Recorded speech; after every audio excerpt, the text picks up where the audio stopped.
Hi, we are so much more than we know. You are so much more than you know. If you're willing, try this on for size, as if it were a garment in a store. You don't have to buy it. You can leave it in the store and walk out. Perhaps it's something you already know or already believe, or perhaps you think it's total hooey.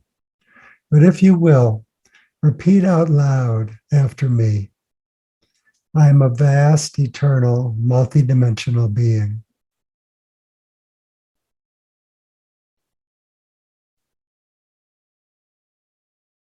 Again, if you will, out loud, or for the first time.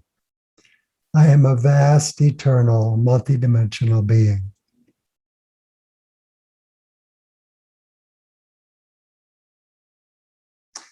And a third time, because three times makes it complete. I am a vast, eternal, multidimensional being.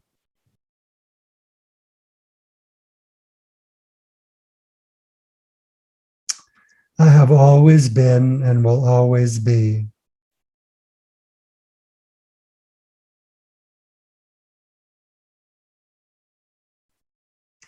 I have always been and will always be.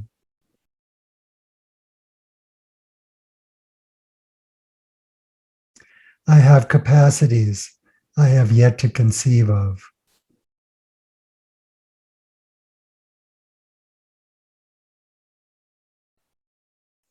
I have capacities I have yet to conceive of.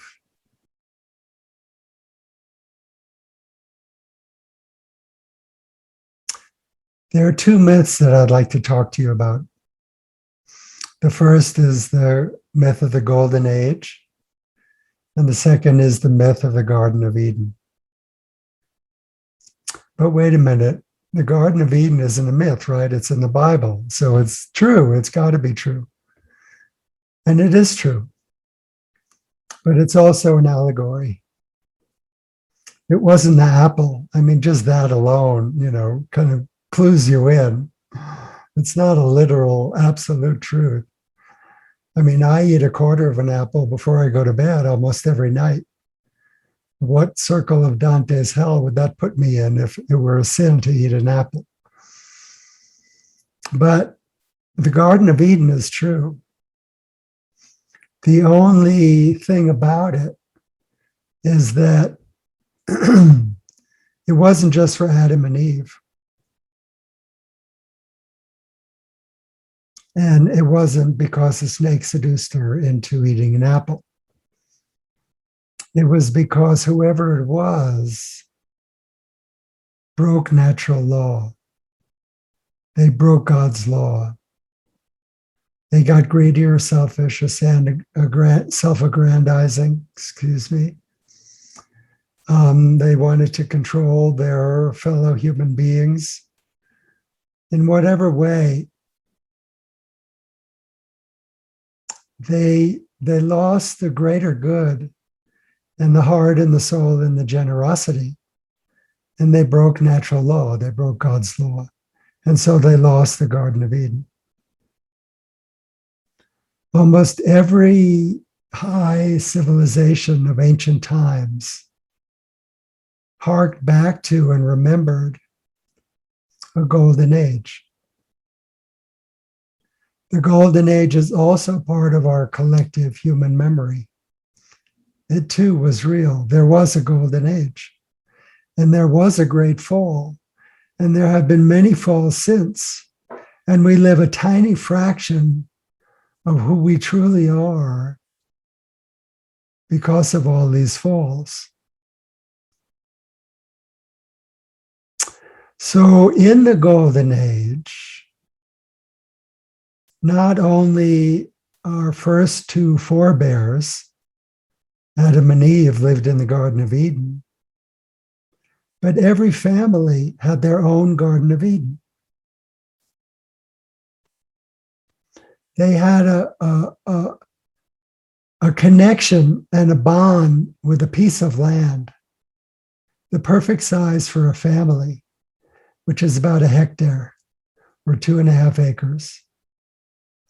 And in co-creation with God and nature and Mother Earth and the plants and the animals and everything else, natural law, God's law, their own creativity, and the superabundant creativity of nature, they created their own family Garden of Eden.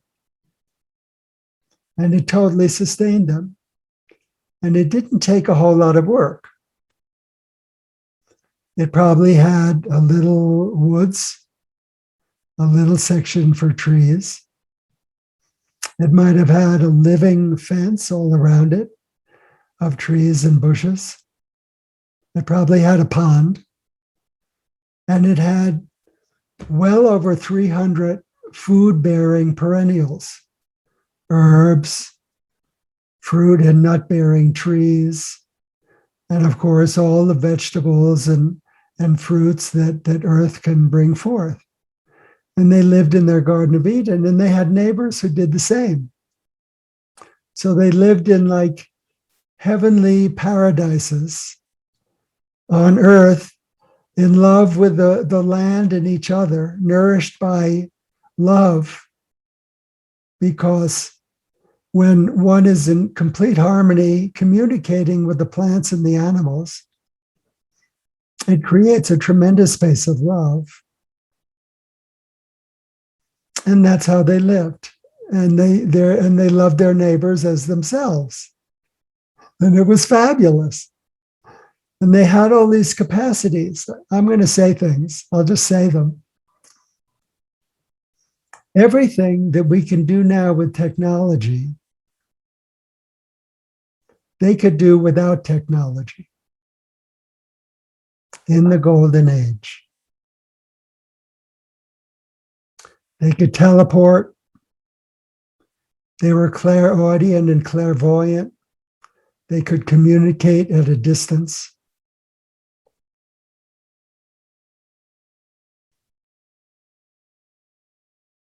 Everything.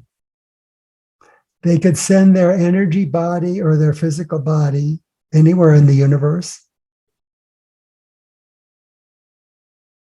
They had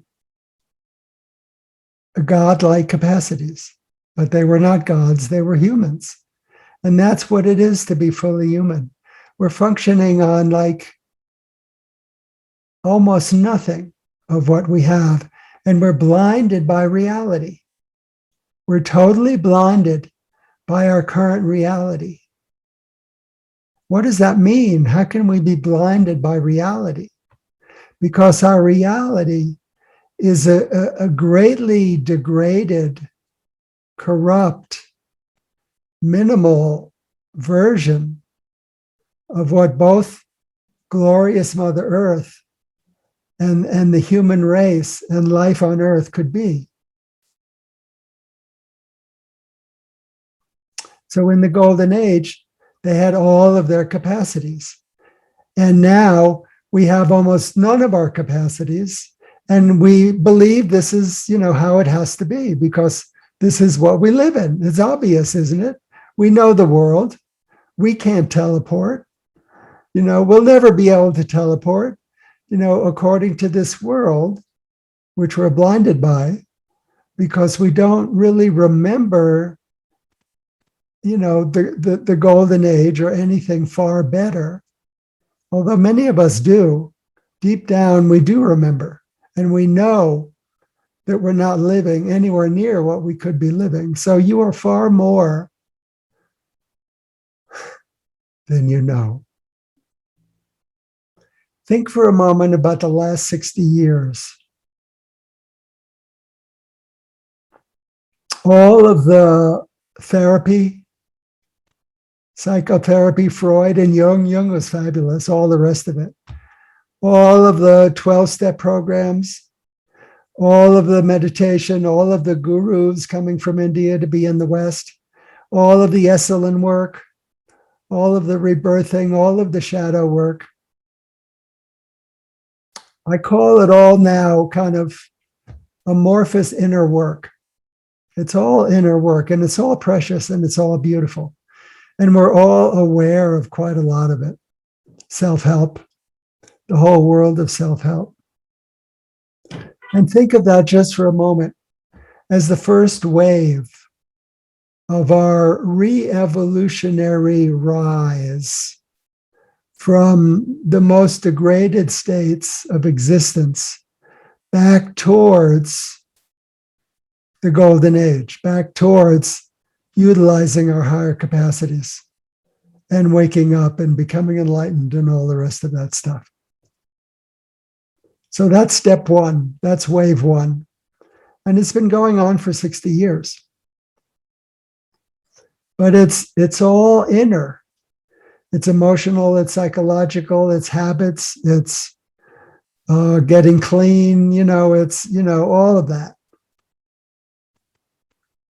But a second wave has not only already begun, but it's already being actualized in the most beautiful, magnificent ways, unbeknownst to most people in the world.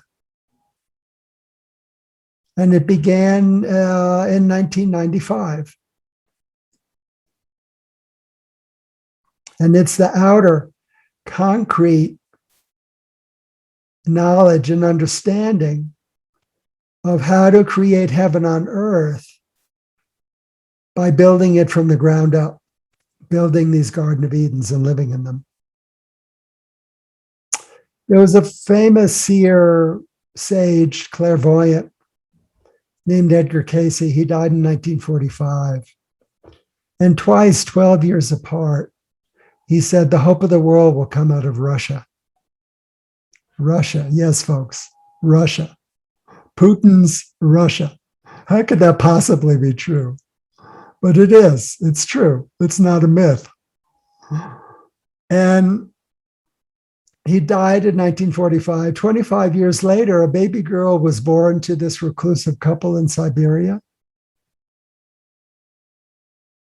And her name is Anastasia. Anastasia to us in the West, but Anastasia to the Russians. And she also happened to be the great-granddaughter of one of the original pharaonic priests back in the ancient days of the pharaohs that began the whole process of corrupting and controlling and manipulating the human race that has completely taken over our world now. And 25 years after she was born, this kind of somewhat clueless entrepreneur named Vladimir Megre, and she connected. And he wrote his first book about her at her behest. He had never written a book. He didn't think he could. He couldn't fully appreciate her. He thought she was some wild, impossible, recluse woman who, on the one hand had these miraculous abilities, like the people in the Golden Age did. And on the other hand, couldn't relate to the modern world at all, would be hopeless. But he wrote the book, and then he wrote 9 more. And they came to be called the Ringing Cedars of Russia books. And as a result of them, tens of thousands, or probably hundreds of thousands of Russian-speaking people, mostly, are completely changing their lifestyles, have completely changed their lifestyles, starting, not long after the books started coming out, starting around 2000. And they're doing exactly what I've been describing. They're creating heaven on earth, gardens of Eden, Garden of Edens, excuse me, for their families. And they're living in eco-settlements of 10 or 20 or 100 or 150 families all throughout the Russian-speaking world. And now in other countries, 10 or 20 or 30 other countries, there are a few springing up as well. So not only do these books have this knowledge and have inspired people to start the second great wave of creating heaven on earth from the ground up, which is helping our ecology more than almost everything else put together. It really is. You know, when love and people and families and together and bonding connect with Mother Earth and create these spaces of love and these self-sustaining, you know, paradisical dwellings, habitats, little biospheres. The earth responds to that. Mother Earth is a sentient being, Gaia. She responds to that, and she responds to our abusing her in the ways we're all very familiar with.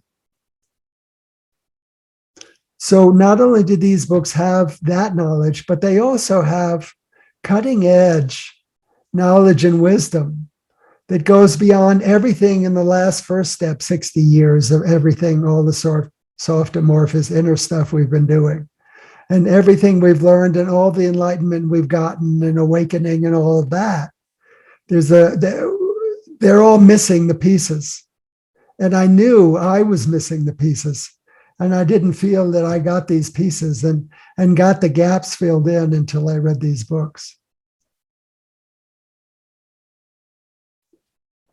So I think it's time.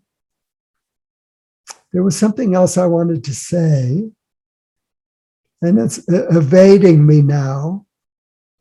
But you are more than you know, and life can be more than any of us can conceive of almost in this degraded age. And we can go the wrong route and destroy ourselves. But I think what's happening in the Russian-speaking world, and as more and more people read these books, tens of millions of people have read these books and have been, you know, delighted and awakened and further enlightened by them as well, and not only in the Russian-speaking world. So thank you so much, and I think I better stop. Goodbye. Oh, I'm going to do these online courses. So if you will, go to our untoldpotential.com or mark-landau.com and join me for an online course. Thank you, thank you, thank you. Goodbye.